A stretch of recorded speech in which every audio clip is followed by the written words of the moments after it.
Hey everybody, this is So Many Sequels. I'm Josh.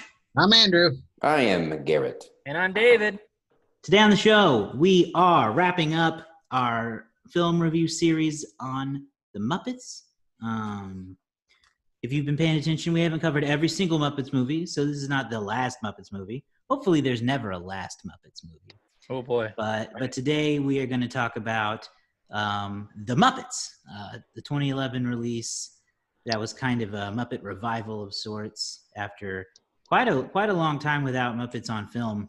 Mm-hmm. This one was co-written by Jason Segel of How I Met Your Mother fame, particularly at the time, and it stars him and Amy Adams, Rashida Jones, Chris Cooper, a smorgasbord of cameos like we're used to, all the Muppets, and a brand new Muppet main character. Well, sure, not all the Muppets, but a lot of the Muppets. Yeah. And a brand new Muppet main character in Walter. So, Walter and Gary, Jason Segel, are brothers, human Muppet brothers. And Walter's a big fan of the Muppets. He has been his whole life, but Gary's kind of growing up away from the Muppets. He's got his longtime girlfriend, Amy Adams.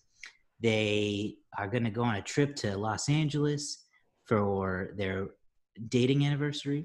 And Walter comes along so they can go to Muppet Studios. They find out that an evil oil man, Tex Richmond, is going to buy up or kind of trick the Muppets out of their contract to steal Muppet Studios and drill for oil. And the Muppets have to band together one last time to raise $10 million and save the studio. An absurd amount of money. Last time. So that is what the movie's about. Had anyone not seen this movie before we watched it for the show? Okay, just Garrett. Well, no, I saw it too. What are you sorry? I asked who had not seen it. Who had not seen it before today. Oh. Yeah. So Garrett, this is the first time viewing for you? Yeah. It was indeed. Well, then you have to start because usually we have Andrew do this. Yeah, that's true. You have the floor. He's the one who never. Yeah. I don't know why I never really got to it. I wanted to see it, and then I never made it to in theaters, and then I just never really took the time to rent it or anything. But first song in, hook, line, sinker, sold. I think after that song ended, looked at the other guys and went, best Muppet movie by far. Just after that first song. And it only continued to improve. This movie's got so much that I enjoy that for it to come together in one cohesive thing is like something I didn't really know how much I wanted. Jason Segel, who I've loved since How I Met Your Mother, love him even more because of Forgetting Sarah Marshall, which it got his puppet dream started, I guess. That's where I first saw him kind of interact with puppets and go, he could do that. Then you throw in Brett McKenzie, Flight of the Conchords, who is one of my favorite comedy troupes, doing the music for this. Throw in a great balance of Muppet-style humor with normal humor. And you have this story that really works well, and it really only works with the Muppets. Because if you think about it, the story that they're telling is basically just what happened to the Muppets. I mean, they've been around. They start off with an old clip of watching Bob Hope, and you can't name a lot of things that are still can be culturally relevant that have Bob Hope and Manny from Modern Family, and it makes sense. The Muppets are the one thing that can do that, and so they really transcend what 4 generations of people and their rise of fame and then fade off, and then people remembering, oh yeah, I do like the Muppets. I just needed to be reminded. So I thought it was a great movie. I thought it was really great. All right. Here. Here. Here. Yeah, I was waiting for it. The Andrew delay. Yeah. Yes. I had my microphone off. Sorry about that. Of course you did. Why would you have it on during a podcast? I agree. It's a great movie. It'd been a while since I watched it, but I remember going to see it in theaters and being just delighted with it. I thought it was hilarious. I still think it's hilarious. I gotta be real. I went through and looked, kind of reminisced on what we've done this year. I think this one might have been my favorite of all the movies we did this year in terms of like pure enjoyment. Sorry, Andrew, but The Lord of the Rings ain't it. It just ain't it. It ain't it Pure today, and enjoyment, it ain't ever will be. But yeah, I'm talking about pure enjoyment. Because most of the movies we covered this year, I'd already seen, so they're rewatches. But this was one I could rewatch and still laugh out loud at, which is not a common occurrence. Usually once you've seen a joke, you might still appreciate it, but you're probably not going to laugh. But this one still got it. So I think it's my favorite movie we've covered this year. Again, in terms of just like how it made me feel and how much I enjoyed seeing it. This movie's like the most meta of the Muppet movies, I think, because it relies so heavily on the Muppets past. Yeah, maybe. Yeah, I think it is. I mean, they don't literally hand somebody a script in this one. No, they don't literally hand someone a script, but it is all about like them trying to reclaim their own relevance. Yeah. In a world that doesn't care about the Muppets anymore, which is mirrored in real life because it's, in 2011, the Muppets are a hard sell probably. It's so hard to believe. I know. But, we have the scenes with the network executives and Rashida Jones really breaking it down with the chart of here's everyone who's relevant and here's the Muppets over here. So they're kind of fighting relevance in the film as well as in reality. Well, and then you have that other scene with Rashida where they really are demanding a celebrity guest host. And Kermit was like, well, I'm kind of a celebrity. And she was like, no, you're absolutely not. Yeah. Which is, harsh, but probably true for network standards. And then you have Kermit then desperately trying to find a celebrity host and realizing that all his celebrity friends, no one cares about anymore. Yeah. Which is either dead or funny. 90. So I like a lot of jokes like that. Overall, I thought it was great. We'll keep going around the circle, but I obviously have more to say. Who's next in the circle, me or Andrew? I guess we'll go to Andrew in my circle. He's next. Go ahead, Andrew. So diagonal. The word I was going to use was delightful. Well, I already used it, so pick another one. All right. So terrific. Wait, what? Terrific. Oh, okay. What do you think I said? Move on, boy. Talk about the damn movie. All right. Uh-oh. We got the crank factor turned up. What I liked about it, I saw it back in 2012. And I thought it was like, this is a different movie. This is a different, like, it's not really a kid's movie. It's like, it's appealing to everyone. And I think that's what I liked about it then. And watching it recently for this really just makes me appreciate it even more. And it really makes me appreciate like the jokes are still funny. The musical numbers are great. They are still great. There's really not a lot you can say that's bad about this. It's not bad at all. It's like a great feel good movie. And it's everything you could want out of a Muppet movie and a little bit more. Cool. So you said you watched it in 2012. Is this like an Iron Man situation where you just wouldn't watch it when it was out? No, I was going through stuff at the time. But gotcha. Yeah. And I didn't see it until it came out on DVD, and that's that. Hey, well, credit to seeing it because it's hard to keep up with movies when they're coming out, and sometimes a really big movie to some seems like it just kind of gets passed by. Yeah, that's true. All right. I think he's done. Okay, well, That's yeah. it's time. I'll tell you what. Your boy's That was right fun. here. I don't know. Josh, are we both on the top? Where am I in relation to you? You're diagonal from me on the bottom. Josh, you may have forgotten how big this movie was for the two of us. All right. This movie came out in 2011. This is when Must you and have. I were hosting a very popular, wildly beloved radio show on alternative radio. And we actually played Man or Muppet on the airwaves. I remember We that. would Yeah, okay. it in whenever we could. We snuck it in with a couple of other Oscar award nominated songs and such. Loved this movie in 2011. It was so fun. The Muppets were back, and it was everything I wanted.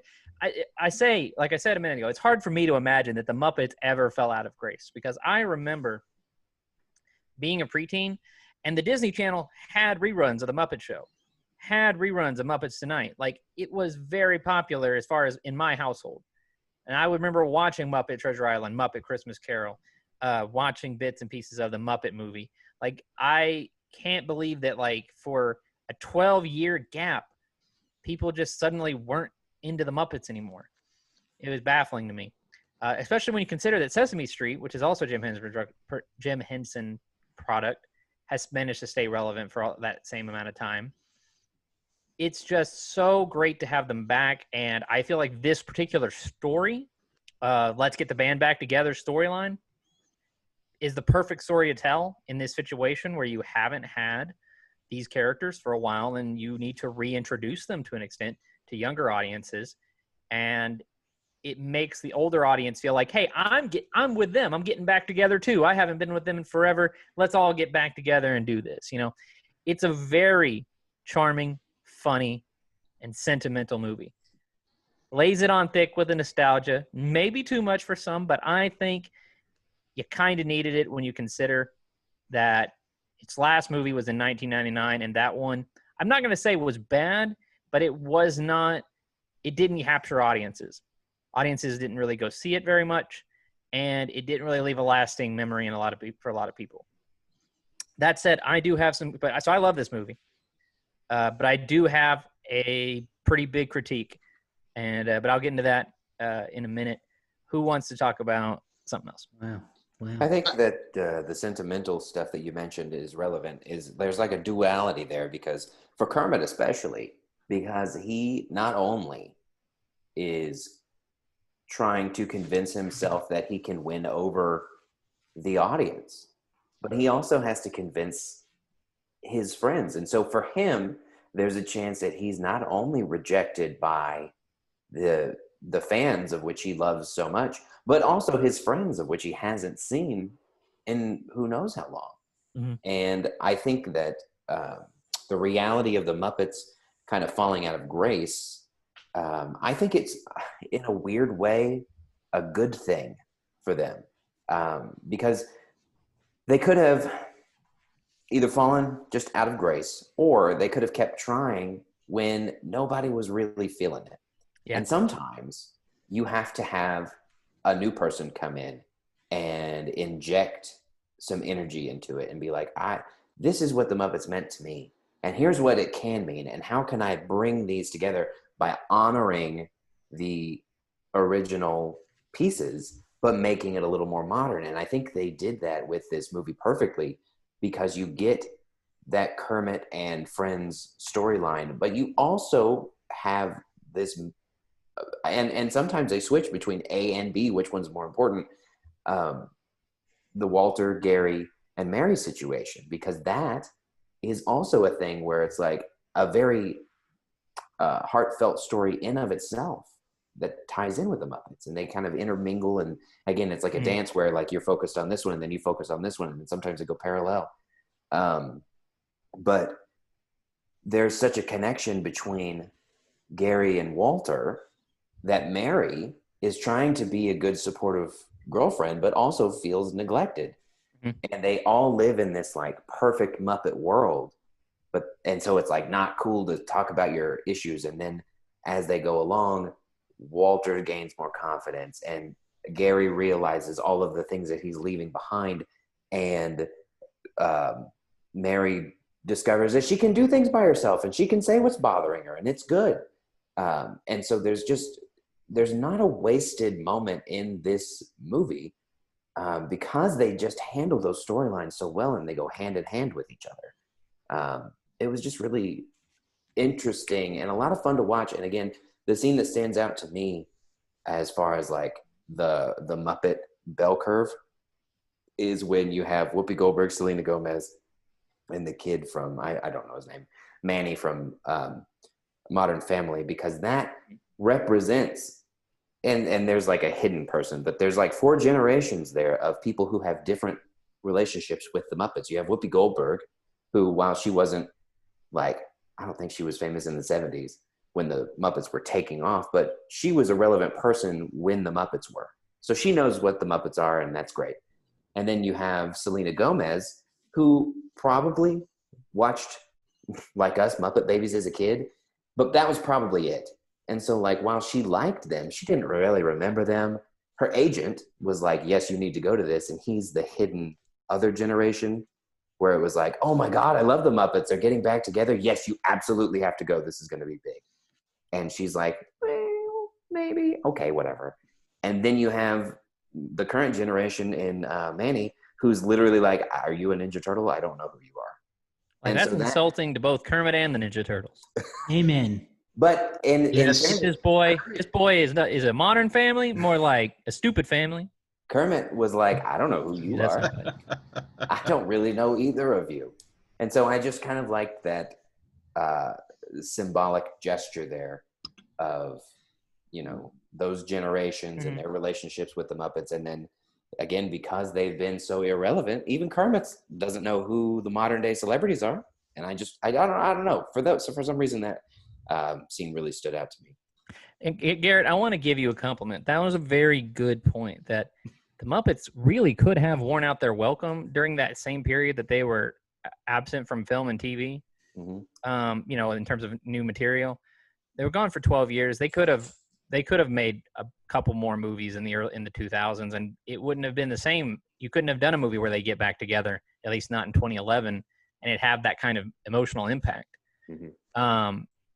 So that's it's a good point, is that, you know, they didn't run themselves into the ground too much. I mean, they had one movie that ended the 90s with a low return and mixed critical reviews, and they were like, hey, I'll just, you know, sell it, you know, let's just keep it chill and sell to Disney. Gosh, I forgot what else I was going to say. You had another point. Oh well, but that's a very good point. One thing, I mean, I'm really happy that they did take that sort of hiatus, and they didn't, you know, they weren't around for a little while. They only existed really in reruns, because when you look at the Muppets, the first thing, at least I thought, was that it's appealing only to kids. I mean, and it kind of is. Like, we grew up on the Muppets, and basically everybody in here grew up on the Muppets. The Muppets existed in a generation when, you know, like, especially with Gen Xers and millennials, and to have it written by somebody who's fresh, by one of the stars of this, by a comedic actor, and have it kind of modernized, is a great revival of this. And it's brought just more appreciation. It's just like, oh, the Muppets are back. Oh, and Jason Segel's in it. Oh, and Jason Segel actually wrote it. Oh, and it's got all these elements to it. Yeah. And it brings back that, it's almost nostalgic in a way. And it's very nostalgic, but it's not nostalgic like you would think. It's nostalgia with like a little bit of originality. Okay. All right. Does that make sense? Yeah. It's an original. I don't know. I can't think of anything. Yeah. It relies a lot on nostalgia, and Garrett, it does it right. What was your Star Wars word for The Force Awakens? It was you had like some kind of word that was supposed to be both a rebirth and a new thing. Remember? Oh yeah, I don't remember. You had some crazy word, like it's. I'll find it. It's revolutionary or something like that. Yeah. Oh goodness. I'll see if I can remember. Can I, before Josh moves on, I do want to say that it is stupid, though, how this movie acts like basically they've been gone for 35 years or something like that. It's only been 12 years without a movie. They're like, oh, no one's heard of the Muppets since the 80s. Yeah. And they just ignored the entire time they were popular. Yeah. Yeah, they do they do rely a lot on like the fame of the Muppet Show. And they kind of ignore the fact that they did movies, which maybe they did that so that they could sell the nostalgia thing a little better. Because, you could also argue that, with Muppets from Space and some of those later films that maybe they were still making movies, but that didn't mean people were really watching them. So that could be it too. But then, I have things to say. I have too many threads to tie. So many threads. You, David, mentioned that, it kind of astounded you that the Muppets weren't relevant anymore to people because it was very popular in your house. You are Walter. That was Walter. Walter sat in his house and watched Muppet Show reruns all day, every day. And when they went to Muppet Studios, they were like, what? Yeah. What do you mean that it's all closed down? Yeah, it's baffling in general. Who doesn't like the Muppets? You're Walter. I'm fine. I'm okay with that in a way. The nostalgia thing is good because it helps bring in the appeal to older people. Nostalgic. That was that word. Nostalgic. That was that word. It's relevant again. I'm just saying it came back. Nostalgic. Goodness. Yes, Andrew, you mentioned that it's not like a kid movie. And I would agree. Some of these movies we talked about kind of went back to kid movie territory in my view. Yeah. Especially like, well, I don't want to say especially Muppets Take Manhattan, but it was a lot more childish than the Muppet movie. Yeah. And then Treasure Island is kind of a different beast. But outside of this, I watched Muppets from Space and thought it was very childish. So seeing this movie now appeal to older fans was a very good idea, I think, because, a lot of people like David are watching and going, wow, I can't believe no one cares about the Muppets anymore. I see what Walter is saying. It's strange to me. I just never thought they really left the pop culture realm. All right. But then I wanted to say something about Jason Segel real quick because you brought him up. This is what the knowledge I acquired from Wikipedia searching. So let's take that for what it's worth. But they did not seek him out to do this. Jason Segel actually went to Disney and said, I want to write a Muppet movie. And Disney was like, no, because you did full frontal nudity in Forgetting Sarah Marshall, and we can't have you do that. And he was like, but please. And they were like, yeah, all right. So that's the loose version of what happened, my understanding. Okay. But Segel was like, he said he wanted to do the movie because the last movie to come out was Muppets from Space, and he felt like the younger generation needed to have the same kind of Muppet experiences that he had in his childhood. Yep. So that's what made him decide to write the movie. That's what made him decide to go to Disney and be like, make my movie. I made a Muppet movie. Make it. So he kind of like, I don't know, he kind of like took control of that. It was like an artist deciding, no, why aren't they making Muppets? Yeah. I want to make them make Muppets. Yeah. I feel like that was part of his thing. He's like, why aren't you guys doing anything with the Muppets? And Disney was like, you just sit on it. We don't know. It's because y'all weren't doing it right for a little bit. Let me take it. I know how to do it. Now, I believe they bought the Muppets in 2004. So at this point, they'd had the property for a little while, long enough that I think that this initial meeting started in 2008. So there'd been a little bit of time where they hadn't really managed to do anything with them.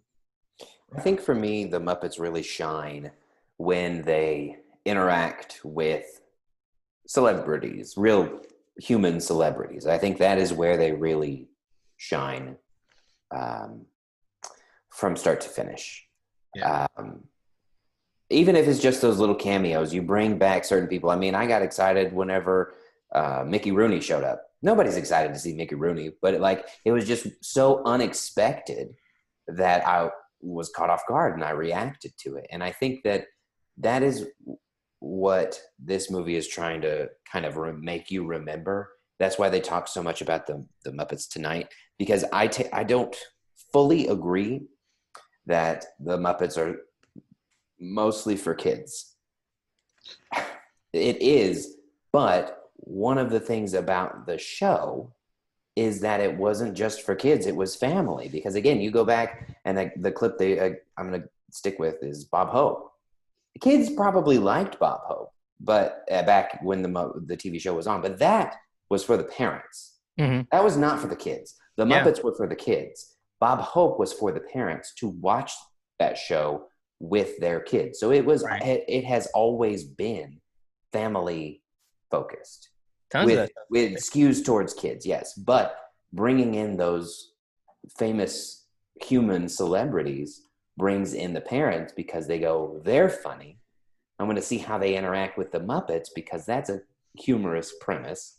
Plus, my kids like the Muppets, so we can watch it together. And that's what they showed you at the end of this movie as they're doing that telethon. They don't really put like a whole lot of stock into it, but they have several cutaways where they're just going to people's houses and you see grandparents, parents, and children and grandchildren all watching and enjoying this together. And I think that is what they're trying to get you to remember in this movie, is that this is a family thing. Mm-hmm. It's funny for all people.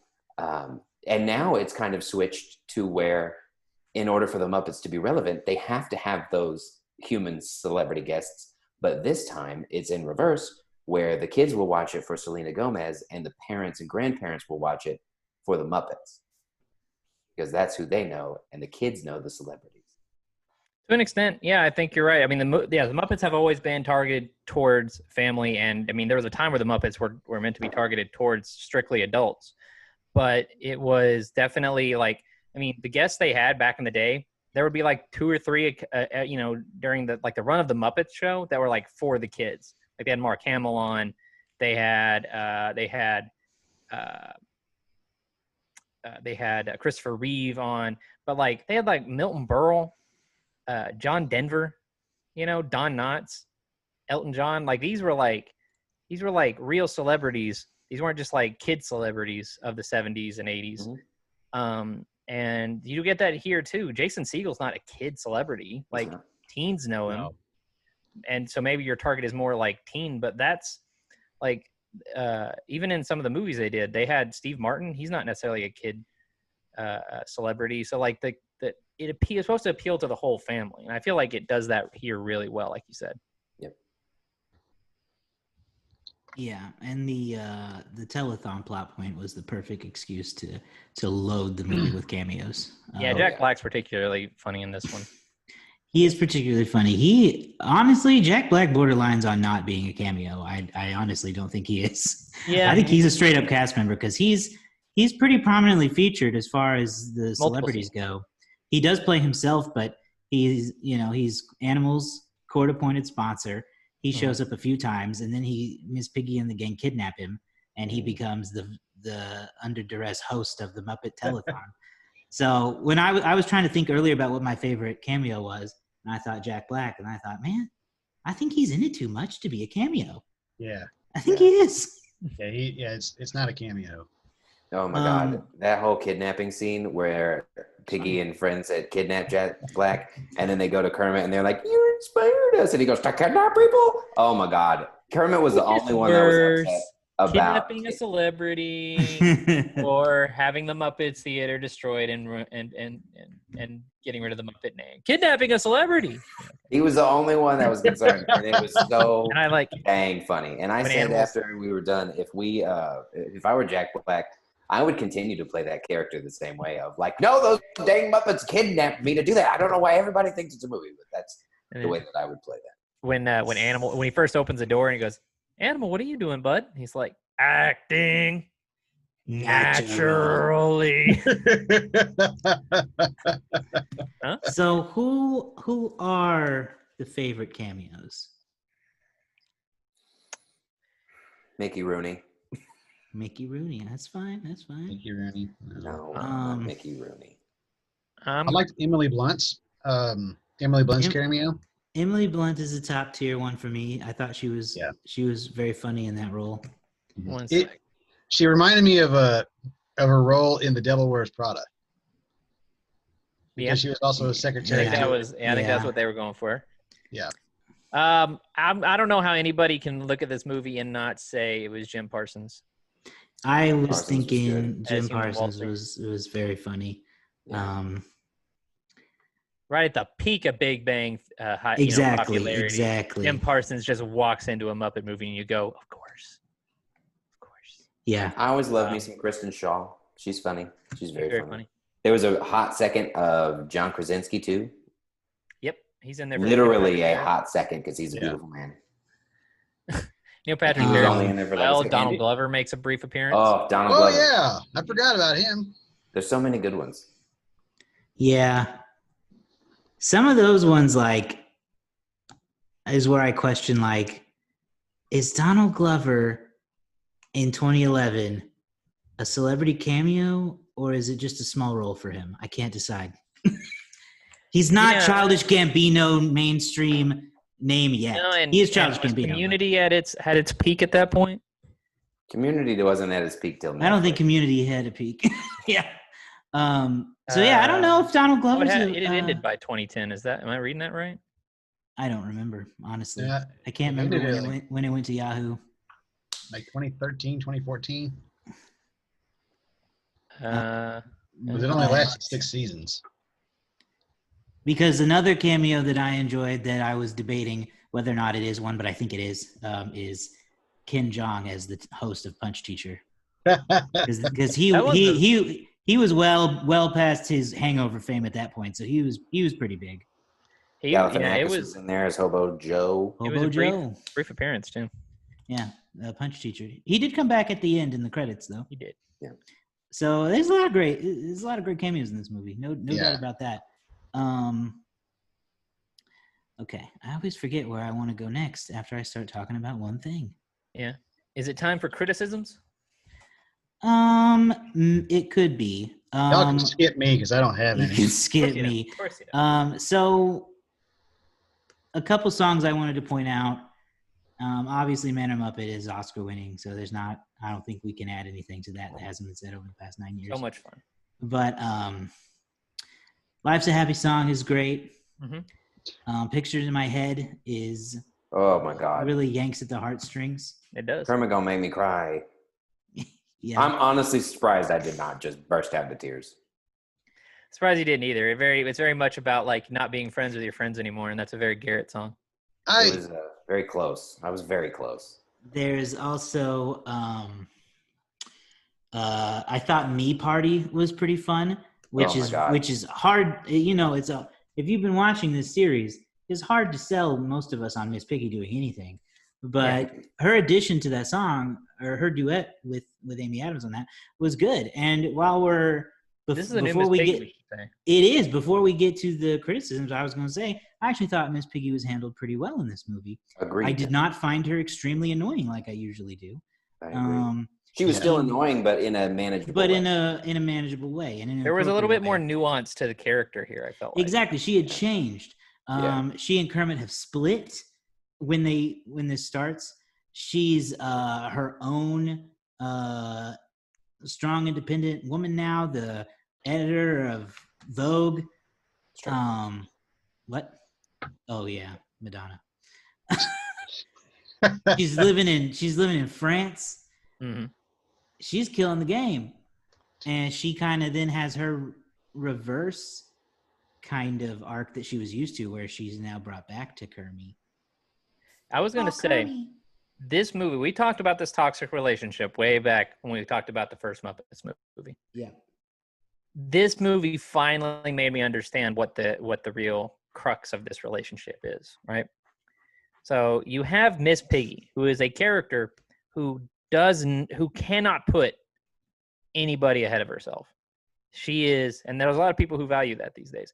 She puts herself first always. All right. She is always the center of attention. She basically forgets all of her friends' names at a hat. All right. She has found someone, for whatever reason, in Kermit that she wants to stand next to, or she wants to have stand next to her. She loves him. Okay, it takes everything in her to accept that he doesn't want that same thing at all times. So she's very prideful, but she wants him there. She doesn't want him behind her, doesn't want him in front of her. She wants him right there next to him. Kermit is the opposite. Kermit is a character who struggles to put himself first in any situation. He doubts himself. He doubts his own worth. He's even sheepish about the idea that he might be considered a celebrity. He constantly puts himself first for his friends, and he is, I think, bewildered by the idea that Miss Piggy wants to be with him. That's why the relationship is so. It can be hard and funny to watch because the characters do like each other, but one undervalues himself and the other overvalues themselves, and so it becomes a very weird mix of a coupling. They're the extremes of each other, and there's a scene where they show that where they have each other talking, and oh my God, I wrote it down because it was powerful. There's a scene that scene where they're talking to each other about their relationship, and Kermit looks at Piggy and basically says, "Why do you have to be so dramatic about every single thing? Because the only thing that I have, or the only option I have left is to make a decision that's going to hurt you, because it's all or nothing. There is no in between with her." And Kermit is very in between. And when he's forced to make those things, he's going to make the decision that's going to hurt Piggy because he's on this side of the extreme.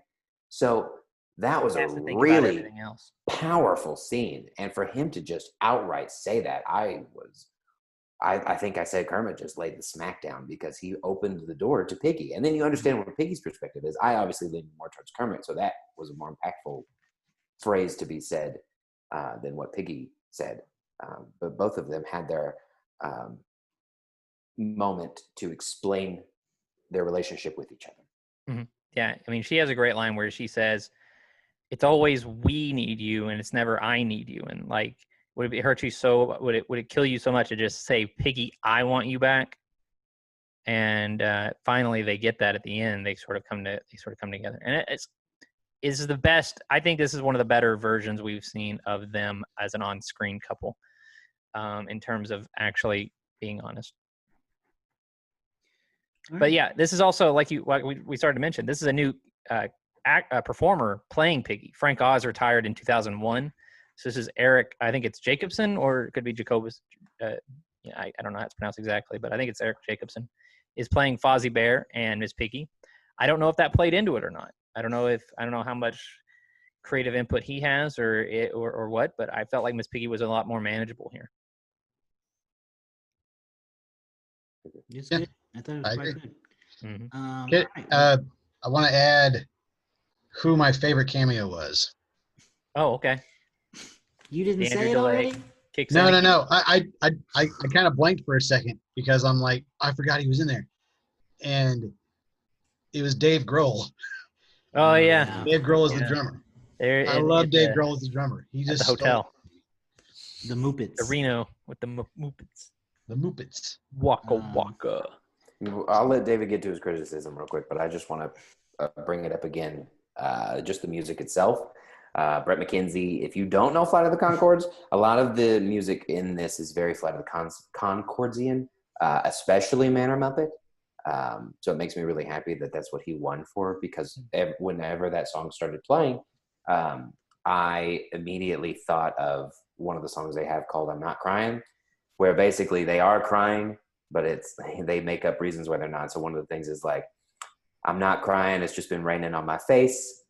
And if I am crying, it's not because of you, it's because I'm thinking about a friend of mine you don't know who is dying. And they just come up with things. But like, am I a Muppety man or am I a Manny Muppet or whatever they say there is very wordplay in, like they do in a lot of their songs.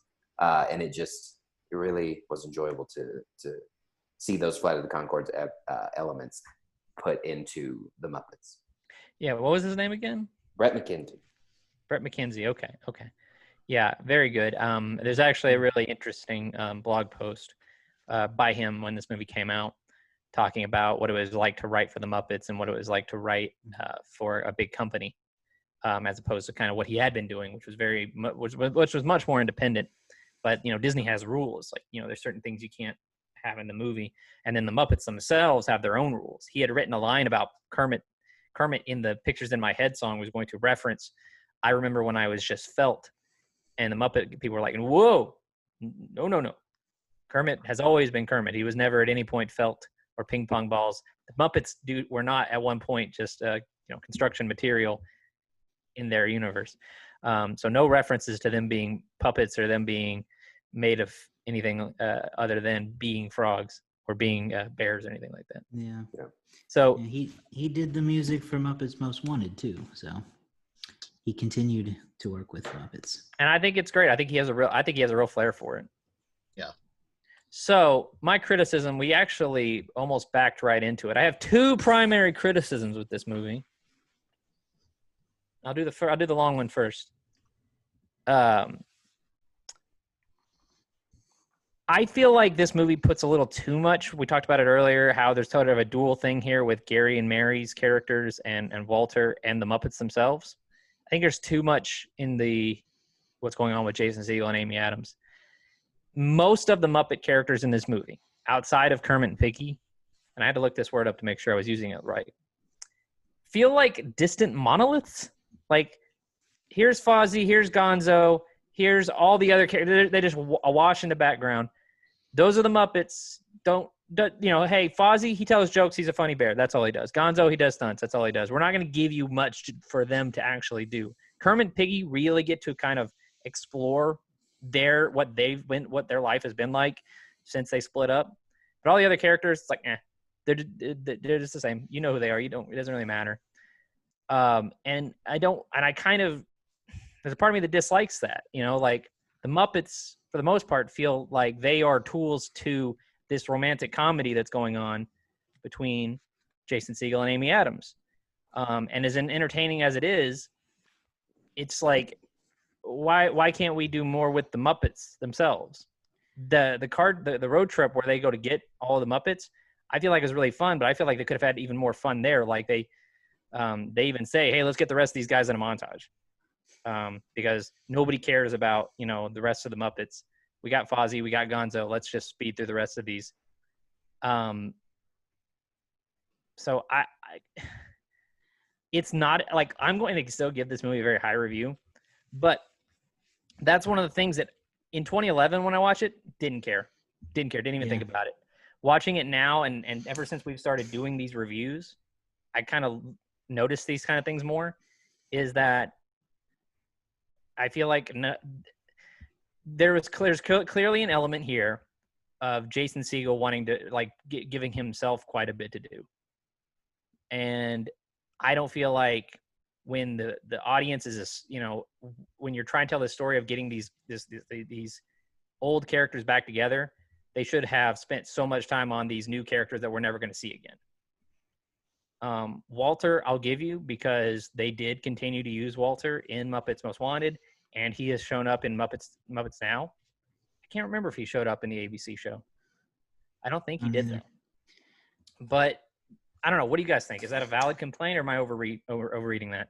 I see what you're saying, because the movie is called The Muppets, but the main characters are Walter, Gary, and Mary.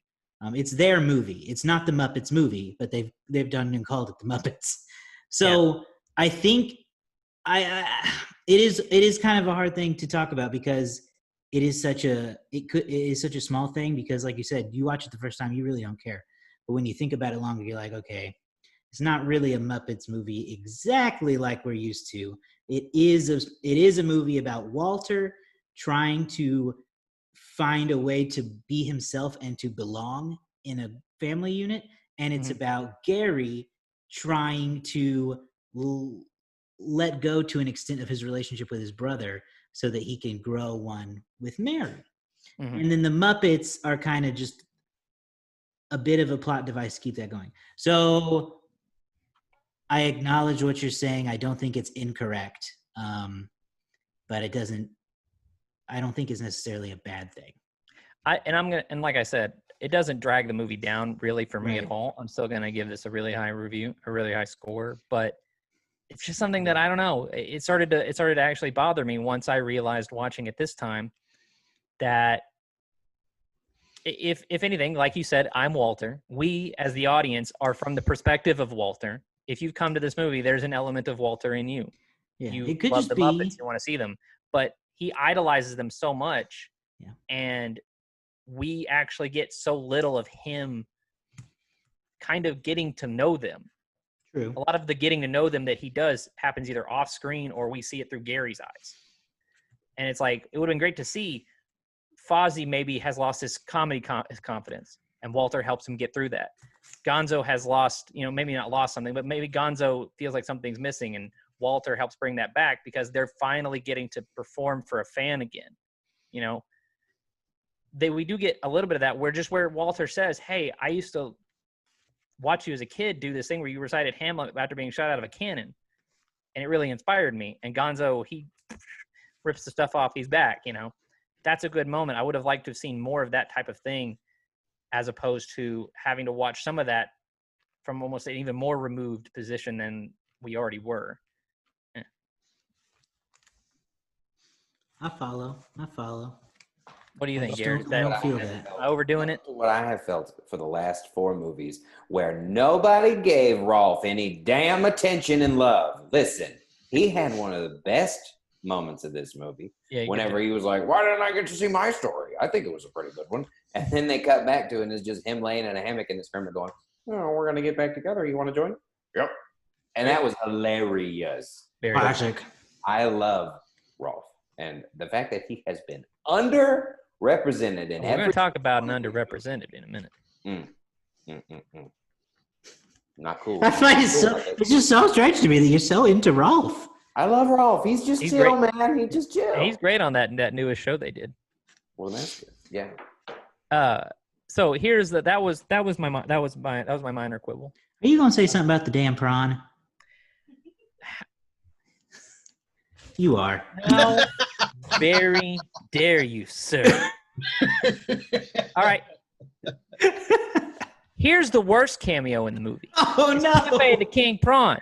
How are you going to give Pepe 7 seconds in a Muppet movie? Easily the best Muppet ever of all time. He is the Muppets. He's the best Muppet, okay? He is. Pepe is the Muppets. He is the Muppets. All right. No. Okay. Do you know which Muppets have their own books? It's Kermit and Pepe, the King Prawn. It's hard out here for a shrimp. All right. The man. Okay. I will give you credit. I'll give him credit. They put Bobo in the movie. Bobo is one of my other favorite Muppets. Okay? Who is that? Bobo the Bear. How dare you again? Who is that? Who is Bobo the Bear? How dare you? Did they ever say his name? I don't know if they said his name or not, but he's hanging out with Tex Richmond. We haven't really talked about him. But who needs to talk about him? We will. Because Pepe the King Prawn, it's not like the other movies. Okay, look, he didn't exist for Muppet Treasure Island. I'll give him that. He didn't exist for the other ones. There was no excuse to resign. And you look at this poster. You go to Wikipedia, all right? Josh, I know you'll do this. You go to this I'm poster doing it right now. and look right under Jason Segel's stupid arm. Who is that? Hang on. I'm still loading. The Muppets poster. Okay, here it's coming. Oh, that's Pepe. You got Walter front and center. Yeah. You got Kermit right in the middle. The other prominent Muppet right under Jason Segel's arm is Pepe and Scooter. Not Scooter in this movie either. I mean, this dropped at half a star by itself. Oh my gosh. I mean, look, I'm a man of few demands. All right. The choices in this poster are very interesting. It's an insult. I mean, you got pretty prominent showing for 80s robot. Yeah. And I mean, you got New Zealand. New Zealand has more parts in this movie. All right.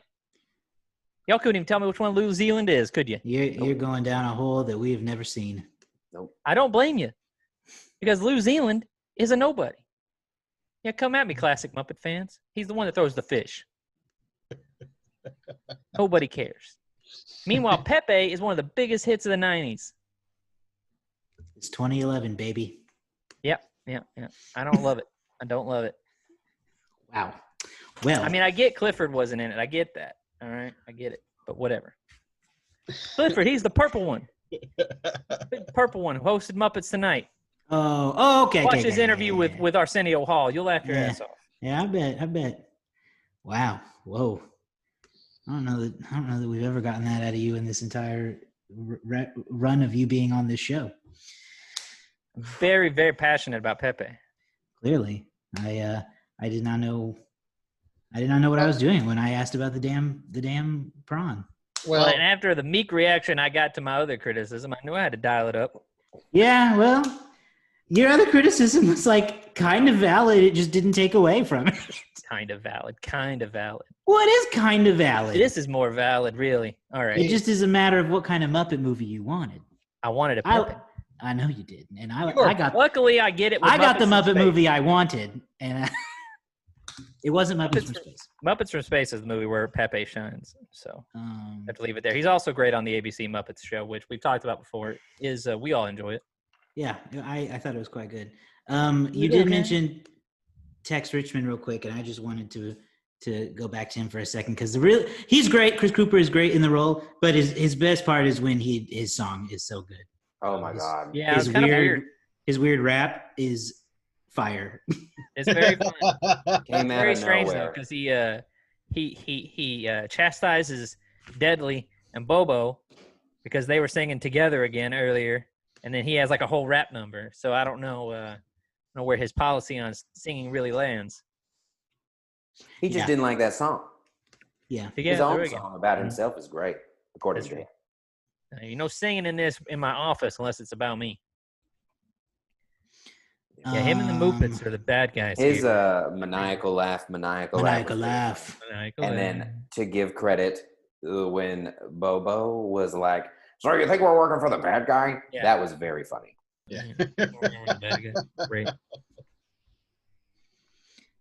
Okay. Have we said all that we have to really say about the Muppets? I have nothing to add. I'm not sure that I do either.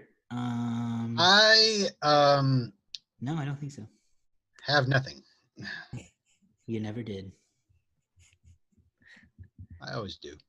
Well, the Andrew delay means here in like 45 seconds he'll go, I thought Pepe was pretty good in this. Yeah. The only thing I'm going to say is about Pepe. Like, you are passionate about Pepe, like Garrett is passionate about Rolf. Yep.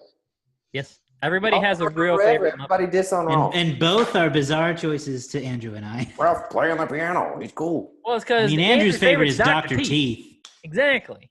He's over there eating glue while the rest of us are out here in like I will say elitist Muppet land.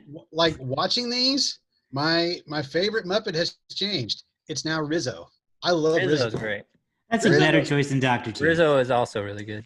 Yeah. You watched one movie with Rizzo in it, and that one movie changed your opinion? That was the worst one that we watched. We had 2 Rizzo movies. Yeah, we had 2 Rizzo movies. Oh, He's in Muppet Treasure Island, too. Treasure Island, that's fair. Okay. Yeah. He has a really good role in Muppet Christmas Carol as well. Yeah. I still like Kermit. Good science. Kermit's still great. Like Kermit's, but Kermit, it's like Mickey Mouse. It's like everybody likes Mickey Mouse, but we all have our favorite cartoon character outside of them, or Bugs Bunny, or whoever. Pick how you do it. Bugs Bunny versus Kermit versus Mickey. Man, what a versus Big Bird.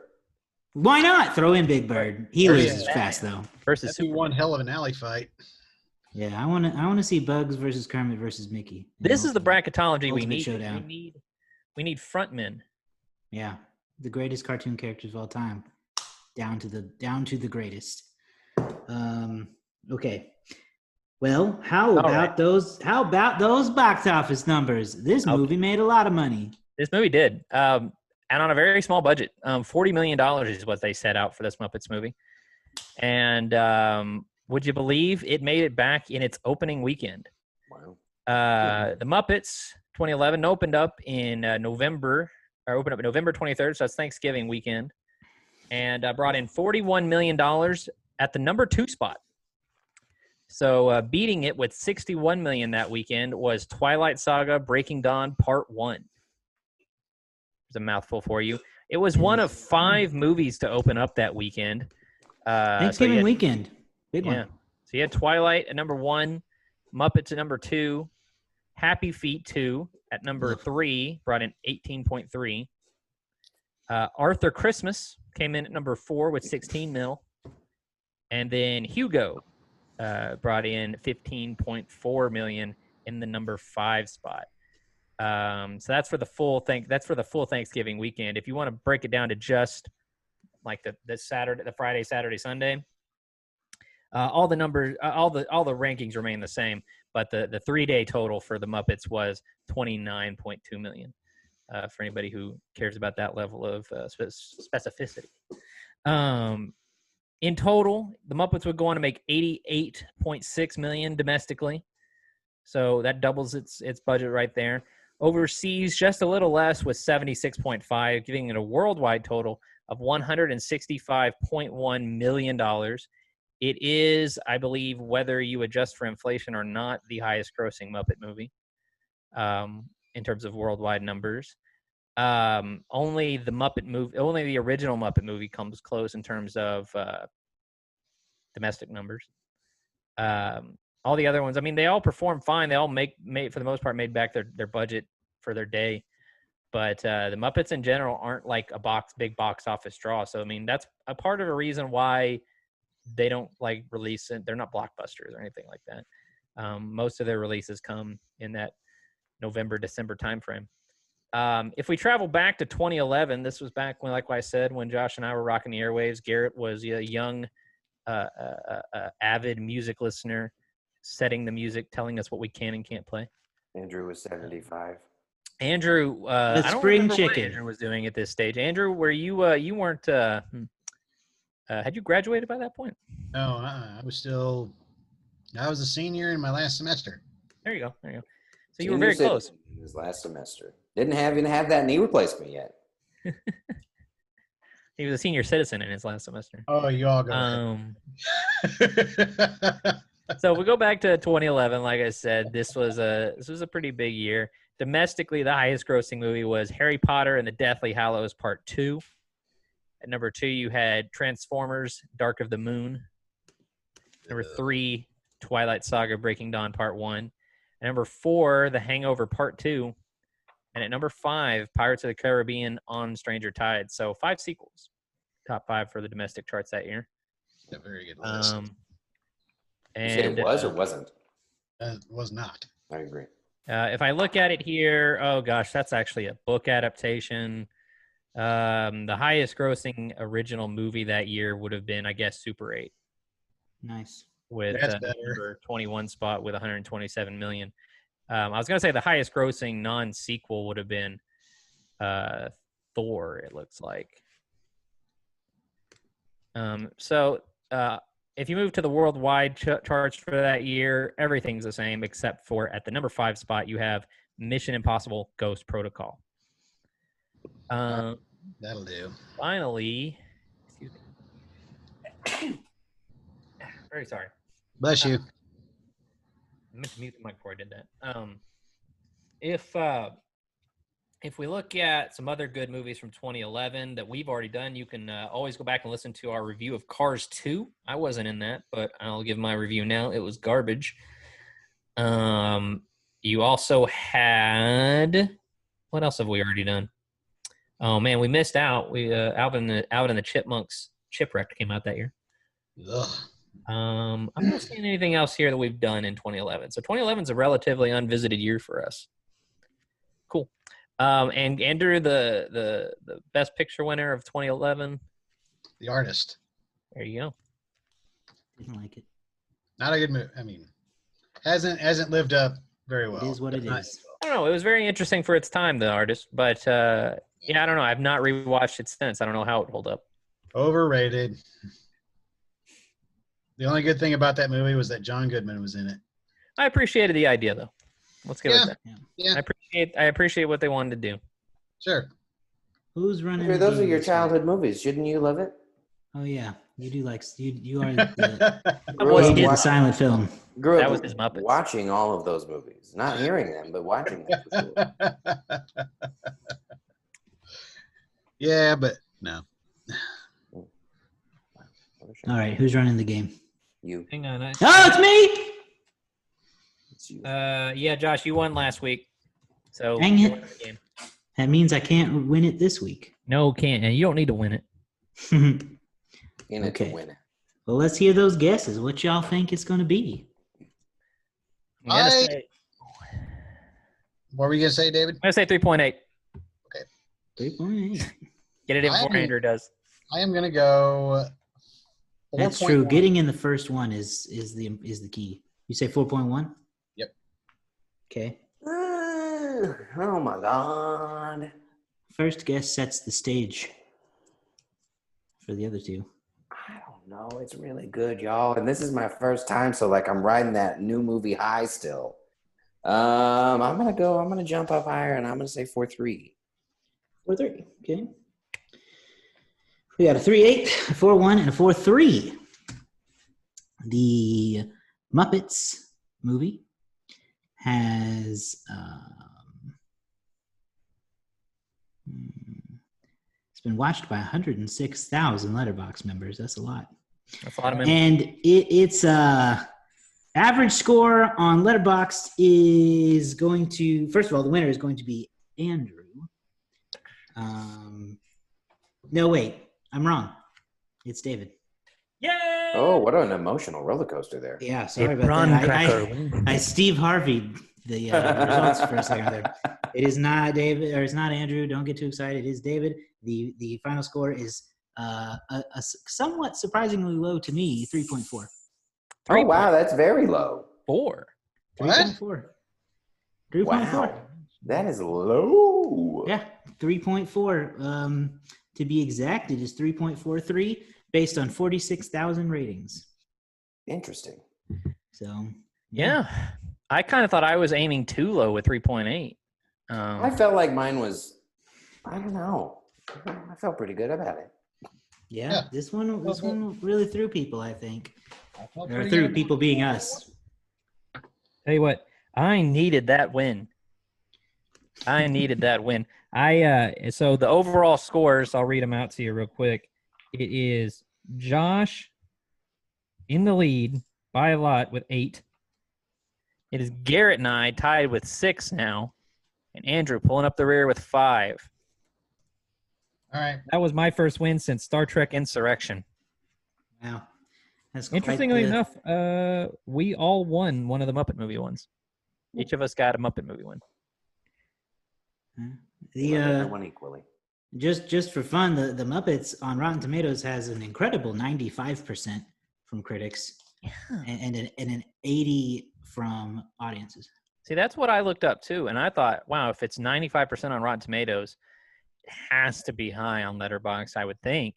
That's why I thought 3.8 was going to be low, but I just kind of thought, and I may be letting you guys in on my strategy here. I can't imagine we're going to review very many movies that are ranked as high or better than Lord of the Rings. Yeah. If those movies are all ranked 3.4, and those are by most considered to be like perfect movies for what they're supposed to be, it's just hard to imagine anything's going to be that good. Yeah. Even the Matrix 4.1. So. Yeah. Okay. Well, what are our personal scores? We got 1.5. 1 5-star from Garrett. Next. Honestly, this is 5-star material, so yeah, I'm gonna say the same. Another 5 from Andrew. 5. There's nothing wrong with this movie. I guess Letterboxd seems to disagree. I have to, unfortunately, give it a 4.5 because of the aforementioned Pepe situation. There is something wrong with this movie. Get out. The lack of Pepe. It's a 4.5, okay? All right, listen. All right, I'm not happy about it. Not happy. And, 4.5. and The real reason for the 4.5 is the other thing that we talked about, but the Pepe thing really is the heart of the problem. Well, I'm going to also give it 5 to make our average a 4.87, which means this is a 5-star movie. Potentially the first 5-star movie for so many sequels. Maybe. I don't. Count. You know, I write these down, but who knows if I'm keeping track. I do, and you're not. Yeah, we all follow you or follow so many sequels, which I don't everyone ever update that should also account. do. Anyway. Well, Yeah, follow us. Follow so many sequels and us individually on Letterboxd. You can find Letterboxd if you download it. Just search "So Many Sequels" pod, I think.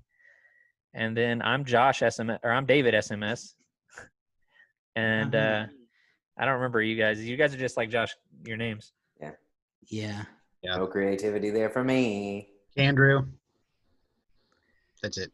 Yeah, if you can The, find Andrew. one of us, you can find the rest. If you Google Andrew, you'll find me. It's fine. It's not that common of a name, just Andrew. You just look for it. You'll find it on Letterboxd. All Sure. right. Yeah. Find Well, us we don't. online. Yeah. We'll be back next time with something fun and new, as always. Follow us on all the things. Subscribe to our YouTube channel and the podcast in your favorite podcasting app so you can see what we're working on next. The year is wrapping up. The holidays are kicking into gear. If you are a longtime listener to this show, you know what happens during holidays. So look out for that coming soon as we work out what we're going to do. So, yep. Ba-doo.